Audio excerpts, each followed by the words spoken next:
Rain ফরেস্টের নাম বললেই প্রথমে আমাদের চোখের সামনে ভেসে ওঠে অ্যামাজন জঙ্গলের নাম। তারপরেই রয়েছে দক্ষিণ আফ্রিকার কঙ্গো উপত্যকার। কিন্তু অ্যামাজন কিংবা কঙ্গো উপত্যকার থেকে কোনো অংশে কম নয় ইন্দোনেশিয়ার রেন ফরেস্ট।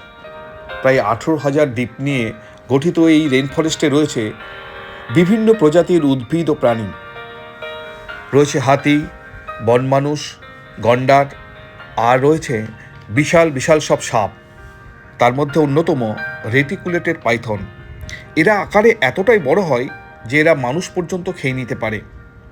ইতিহাস বলছে 1934 সাল থেকে 1973 সাল পর্যন্ত ইন্দোনেশিয়ার ফিলিপিন্সে অন্তত 6 জনের মৃত্যু হয়েছে এই পাইথনের হাতে।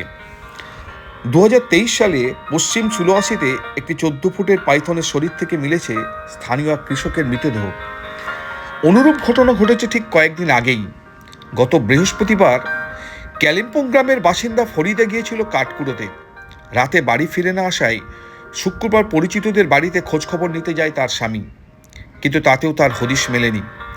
শেষ পর্যন্ত তার স্বামী সিদ্ধান্ত নেন পাড়ার লোকেদের নিয়ে তিনি জঙ্গলে স্ত্রীর খোঁজ করতে বেরোবেন। সেই মতো শনিবার পাড়ার লোকেদের নিয়ে তিনি জঙ্গলে স্ত্রীর খোঁজ করতে যান। সেখানে গিয়ে তিনি দেখতে পান একটা বিশালাকার পাইথন। সেই পাইথনের পেট ছিঁড়েই মিলেছে তার স্ত্রীর মৃতদেহ। যারা ইন্দোনেশিয়া বেড়াতে যাবার কথা ভাবছেন তারা এই রেইন ফরেস্টে যাওয়ার আগে অন্তত সাবধান থাকবেন।